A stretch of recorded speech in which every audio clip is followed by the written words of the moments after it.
ஒரு ஆள் அசையாமல் கிடக்கிறார். அவர் இருக்காரா போயிட்டாராங்கிறத எப்படி முடிவு பண்ணுறோம்? அவர் மூக்குக்கு முன்னாடி புறங்கையை வச்சு பார்க்குறோம். மூச்சு வருதா இல்லையா அப்படிங்கிறத கண்டுபிடிக்கிறதுக்காக. மூச்சுங்கிறது அவ்வளவு முக்கியமான ஒரு விஷயம். சுவாசம் இல்லைன்னா எதுவுமே இல்லை. நம்ம பூமி இருக்க அது கூட சுவாசிக்குதுங்கிறத சோவியத் விஞ்ஞானிகள் கண்டுபிடிச்சிருக்கிறாங்க. பூமிக்கு மேலே இருக்கிற மண் அடுக்கில் காற்றில் உள்ள ஆக்சிஜன் ஆக்சிகரணம் அடையுது அப்படின்னு தான் இதுவரைக்கும் எல்லோரும் நம்பிக்கிட்டு இருந்தாங்க. ஆனால் இப்போ என்ன கண்டுபிடிச்சிருக்கிறாங்கன்னா, அந்த ஆக்சிஜன் பூமிக்குள்ளே 1 கிலோமீட்டர் ஆழம் வரைக்கும் ஊடுருவி போகுதான். பூமிக்குள்ளே 2 பக்கமும் பல கிலோமீட்டர் வரைக்கும் பரவுதான். பூமிக்குள்ளே இருக்கிற நீர்நிலை அடுக்குகள் தான் நுரையீரல் செய்கிற வேலையை செய்யுதான். நம்ம உடம்பில் நுரையீரல் இல்லைன்னா ஒன்றும் நடக்காது. ஒரு மரத்தை தலைகீழாக தொங்க போட்டால் எப்படி இருக்கும்? அப்படி யோசிச்சு பாருங்கள். அப்படி தான் இதுவும் நுரையீரலும் அப்படி தான் இருக்கும். வலது பக்கம் ஒன்று, இடது பக்கம் ஒன்று. வலது பக்கம் நுரையீரல் கொஞ்சம் பெருசாக இருக்கும். நுட்பமான நரம்பு குழாய்கள் அதில் இருக்கும்.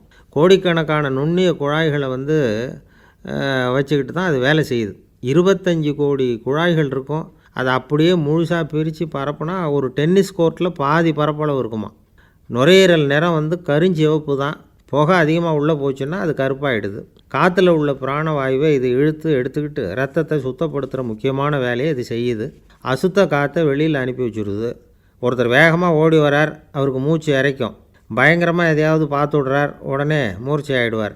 இது மாதிரி சமயங்களில் வேறு எந்த தூண்டுதலும் இல்லாமல் நுரையீரல் தானாகவே இயங்கும். இப்படி ஒரு அவசியம் ஏற்படுறப்போ இயக்கத்தை தூண்டி விடுற முக்கியமான இணைப்பு மூளைக்கு கீழே முதுகு எலும்புக்கு மேற்பகுதியில் இருக்குது.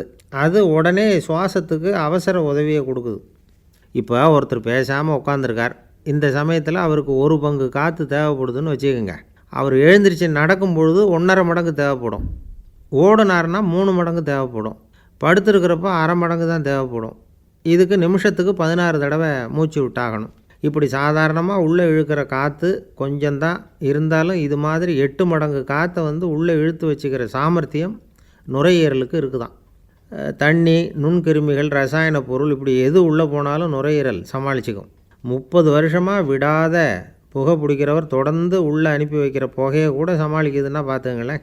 உள்ளே போகிற புகை நுட்பமான சுவாச முடிச்சுகளை அழிச்சு விடுது. கறி புகை அது மேலே படிஞ்சு உபயோகம் இல்லாமல் பண்ணிவிடுது. ஆனாலும் தேவைக்கு அதிகமாக 8 மடங்கு கூடுதலாக சுவாச முடிச்சுகள் நம்ம உடம்புக்குள்ளே இருக்கிறதுனால சமாளிக்க முடியுது. சமாளிக்க முடியலன்னா சில சமயம் மூச்சு திணறும். அதை ஒரு எச்சரிக்கையாக எடுத்துக்கிட்டு புகை பிடிக்கிற பழக்கத்தை விட்டுடணும். அதுதான் நல்லது. ஆனால் அப்படி யார் விடுறது? இணை பிரியாத 2 நண்பர்கள் இருந்தாங்களாம். 2 பேரும் விடாமல் சிகரெட்டு குடிக்கிறவங்க. அதில் ஒருத்தன் செத்து போட்டான்.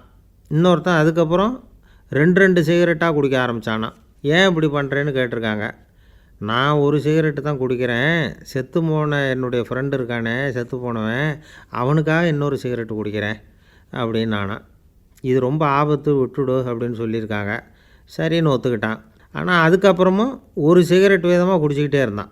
சிகரெட்டு பழக்கத்தை நீ இன்னும் விடலையான்னு கேட்டாங்களாம். அந்த பழக்கத்தை நான் எப்போவோ விட்டுட்டேன். இப்போ நான் குடிக்கிறது என் ஃப்ரெண்டுக்காக அப்படின்னு நானான். இவங்கெல்லாம் எப்படி திருந்துறது?